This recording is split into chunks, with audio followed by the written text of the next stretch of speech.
আমি নিজের হাতে আমার বাচ্চাটাকে গলা টিপা মনে হয় মারা ফেলেছি। আমার বাচ্চাটা মরে গেছে। আমার বাচ্চাটা মরার পিছনে শুধু তোমার দোষ, একমাত্র দোষী তুমি। মেঘলার অনিকের জীবনে নেমে এসেছে এক ভয়ঙ্কর অন্ধকার। যে সন্তানকে ঘিরেছিল তাদের সমস্ত স্বপ্ন, সেই সন্তান আজ আর বেঁচে নেই। এই নির্মম সত্য মেনে নিতে না পেরে মেঘলা এখন অনেককেই দায়ী করছে। তার বিশ্বাস অনেক চাইলে সব থামাতে পারত, কিন্তু পারেনি, কিন্তু চায়নি। তাই ধীরে ধীরে তাদের সম্পর্ক ভেঙে যাওয়ার পথে। অন্যদিকে অনেকের জীবনে নেমে এসেছে আরেকটি বিশ্বাসঘাতকতার ঝড়। যাদের নিজের মানুষ ভেবেছিল চাচা চাচি আর সবচেয়ে কাছের বন্ধু রাতুল, তারাই কেড়ে নিয়েছে অনেকের সব কিছু। যে বন্ধুকে নিজের থেকেও বেশি বিশ্বাস করত, সেই রাতুলই আজ তার সর্বনাশের কারণ। বন্ধুত্বের আড়ালে লুকিয়েছিল ভয়ঙ্কর প্রতারণা।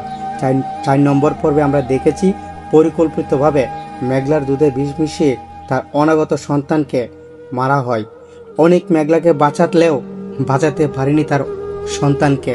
আর এই ঘটনায় মেঘলার জীবনে অনেকের প্রতি অবিশ্বাসের দেয়াল তুলে দিয়েছে। এদিকে ষড়যন্ত্র থেমে নেই। অনেকের সম্পত্তি হাতিয়ে নিয়ে তাকে বাড়ি থেকে বের করে দেওয়া হয়েছে। সবকিছুর মালিক এখন রাতুল। অনেকে আজ নিঃস্ব, একেবারে একা, রাস্তায় নামার খুব উপক্রম। সবশেষে দৃশ্য অনেকের একটি কথা যেন সবকিছু ইঙ্গিত করিয়ে দেয়। খেলা কিন্তু এখনো শেষ হয়নি। মানে কি, অনেক কি ফিরে পাবে? সে কি তার হারানো সবকিছু ফিরে পাবে, নাকি প্রতিশোধের আগুনে জ্বলবে পুরা গল্প? আর সবচেয়ে বড় প্রশ্ন, মেঘলা অনেক কি আবার এক হবে, নাকি দূরত্ব চিরস্থায়ী হয়ে যাবে? 5 নম্বর পর্বে হতে যাচ্ছে হৃদয় বিদারক, আবেগ ভরা এবং গল্পের মোড় ঘুরিয়ে যাওয়ার মতো এক পর্ব। যারা সত্যি এই নাটকটি ভালোবাসেন তাদের জন্য সামনে আসছে আরও বড় চমক। নির্মাতারা জানিয়েছেন প্রতি সপ্তাহে 2টি করে পর্ব দেওয়ার চেষ্টা করা হবে।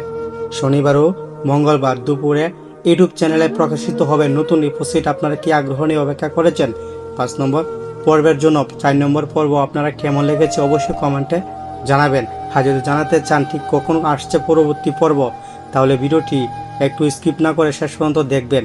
কারণ আজকের ভিডিওতে থাকছে সেই নিশ্চিত খবর, কখনো সবচেয়ে কাছের মানুষের সবচেয়ে বড় আঘাত দেয়, আর সেই আঘাতেই বদলে দেয় পুরো জীবন। পরবর্তী এপিসোড আসছে আগামী শনিবার এবং মঙ্গলবার, অর্থাৎ প্রতি সপ্তাহে 2টি করে এপিসোড দেওয়ার চেষ্টা করবে, তা জানিয়েছেন এই নাটকের পরিচালক।